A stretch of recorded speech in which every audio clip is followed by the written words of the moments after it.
Okay, imagine this health bulletin lands on your desk. It's talking about an ancient killer, right? Something humanity's dealt with for literally millennia. Right. But suddenly it's evolving, mutating, and it's becoming like bulletproof against our best medicines. And what if it's not some far-off problem? What if it's spreading, like right now, globally, threatening to push us back to a time when a simple infection could actually be fatal?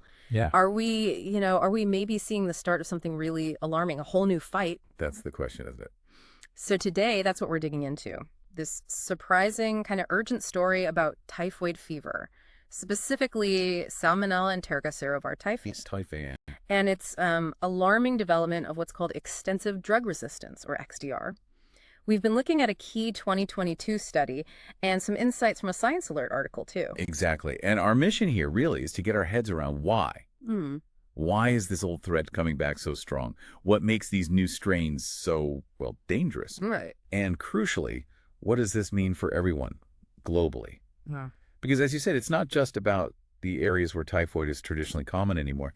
This connects it to all of us. Yeah, absolutely. Because for a lot of us, maybe in, developed countries, typhoid feels like something from the past. Salmonella typhi. Yeah.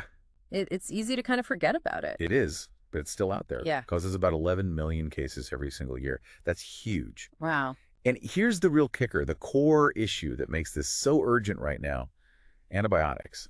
They're basically the only effective way we have to treat typhoid. The only way. Pretty much the only reliable way, yeah. But this 2022 research, it shows the bacteria is evolving extensive drug resistance XDR really fast. Okay. And these resistant strains, they're not just appearing, they're actively pushing out the older non-resistant ones. It's a major shift. So this isn't entirely new, this resistance thing, but something's changed. Well, the fight isn't new, no. But the pace and the extent of the resistance now, that's what's different. Over the last, say, 30 years, we've seen resistance to the standard oral antibiotics just grow and grow and spread. Right. And that 2022 study, it really laid it out. Researchers sequenced almost 3,500 S. typhi samples collected between 2014 and 2019 from places like Nepal, Bangladesh, Pakistan, India, hotspots. Okay. And what they found was this really significant, quite rapid rise in these XDR strains, extensively drug-resistant typhi. So just so we're clear, XDR, what does that actually mean in terms of the drugs we can use? It means it's resistant to a lot, not just the older sort of first-line antibiotics people might have heard of, like ampicillin or chloramphenicol. Right, the classics. Yeah, but also trimethoprim sulfamethoxazole. But now it's also resistant to newer, more powerful ones, things like fluoroquinolones. Which were a big gun for a while, weren't they? Absolutely, a major tool. And now also third-generation cephalosporins. These are drugs we often keep in reserve for really tough infections. So the toolbox is shrinking fast. Dramatically. If you look back historically, we use those drugs, quinolones, cephalosporins, and also macrolides to fight resistant typhoid. But by the early 2000s, mutations making the bacteria resistant to quinolones, they were in over 85% of cases in key areas like South Asia. 85%. Yeah, tiny genetic changes, just letting the bacteria survive our drugs. And cephalosporin resistance was climbing right alongside it. It's been a slow, creeping defeat, antibiotic by antibiotic. Okay, so with that context, what are we actually left with now? It sounds like we're really running out of road for oral treatments. You're hitting the nail on the head. It means right now there's basically only one effective oral antibiotic left, azithromycin.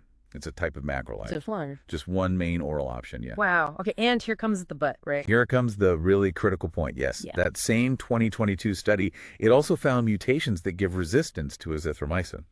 Well, they're spreading too. Oh, no. Now, thankfully, these specific azithromycin resistance mutations haven't quite jumped into the main XDR strains yet. But if they do, If they combine, we are in deep trouble.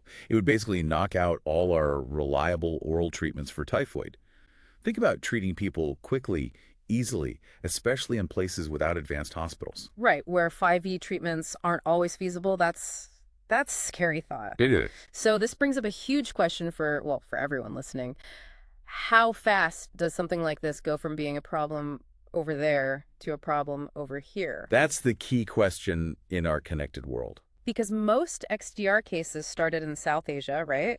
Which sees, 70% of all typhoid? That's right. The origin point for most of this current wave of XDR is South Asia. But, and this is a big but, these resistant strains are absolutely not staying put. They are spreading globally. And fast. How fast are we talking? Well, the researchers tracked almost 200 separate instances where these resistant strains spread internationally just since 1990. Yeah. Mostly exported to Southeast Asia and also East and Southern Africa. But, and this is crucial, these typhoid superbugs have also turned up in the UK, in the United States, and in Canada. So they're already here. It's not theoretical. They're already here. It's not a regional issue anymore. It's a global health security issue. There was that quote from Jason Andrews, the infectious disease specialist at Stanford. He said something about the speed, right? Yeah, he put it very clearly. He said, the speed at which highly resistant strains of S. typhi have emerged and spread in recent years is a real cause for concern. A real cause for concern. And highlights the need to urgently expand prevention measures, particularly in countries at greatest risk. It's that speed that's really alarming the experts. Can you give us an example of that speed? Sure. Pakistan. The first XDR typhoid strain was spotted there in 2016. Okay. By 2019, just 3 years later, it was the dominant type of typhoid circulating in the whole country. 3 years to take over. 3 years. That shows you how quickly these things can just explode and establish themselves. Wow. You know, if COVID taught us one thing, it's exactly that. How easily variants spread in our connected world. This typhoid situation. That's another stark example, isn't it? It absolutely is. It's like you said, this constant arms race we're in with pathogens, and they adapt so quickly. We're losing this race. What are the stakes? We mentioned common infections being fatal, but for typhoid specifically. Well, even today, untreated typhoid can kill up to 20% of people who get it. 1 in 5. Still, even now. Yes. And remember, we're talking about a situation where our treatments are failing. And bigger picture. Antibiotic resistance overall is already one of the world's top killers. It causes more deaths than HIV or malaria. More than HIV or malaria combined. According to some major reports, yes. Yeah.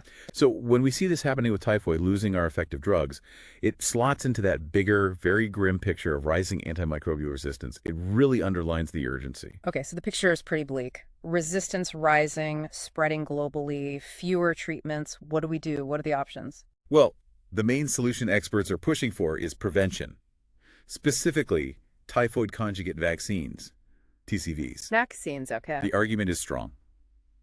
We need to get these vaccines out there much more widely, globally, expand access. That's seen as the best way to prevent outbreaks in the first place and slow down the pressure that drives resistance. We need to act before we totally run out of treatment options. And do we know these vaccines work well? Yes, they're effective. There was a recent study in India, for example. They estimated that just vaccinating kids in cities could prevent potentially up to 36% of typhoid cases and deaths. Wow, over a third. That's significant impact. Huge impact. And it's not just theoretical. Pakistan actually became the first country in the world to introduce routine typhoid immunization for kids using TCVs. So it's being done. It's possible. It's being done, yes. It shows that large-scale prevention is feasible and effective. It's a leading example. So vaccines are key. What else? Are we just giving up on antibiotics? No, not giving up. Investing in research for new antibiotics is also absolutely vital. We need new drugs in the pipeline. But vaccines are really the best tool we have right now for widespread prevention, especially where they're available. But getting them out there, especially globally, that can't be easy, right? There must be challenges. Oh, absolutely. That's a really important point. Right. Having a great vaccine is one thing, but global rollout is complex. You've got cost issues, obviously. Right.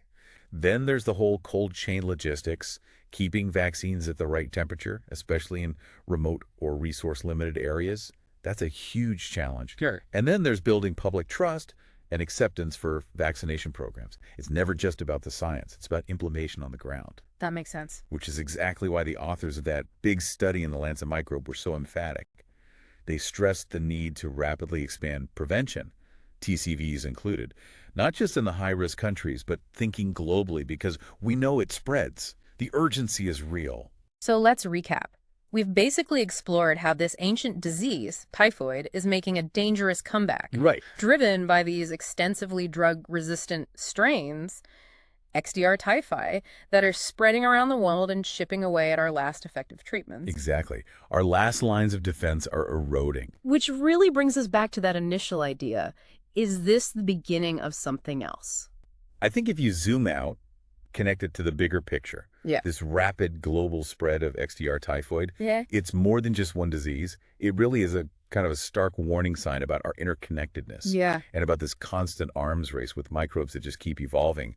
So the question it leaves you with maybe is, how ready are we really for the next challenge? Especially when the tools we rely on, like antibiotics, are starting to fail us for existing threats. It feels like we don't have a lot of time to figure it out. We can't afford to waste time. No, you're right. It definitely forces you to think about those bigger public health implications. And, the critical need for countries to work together on these things, it's a powerful reminder, isn't it?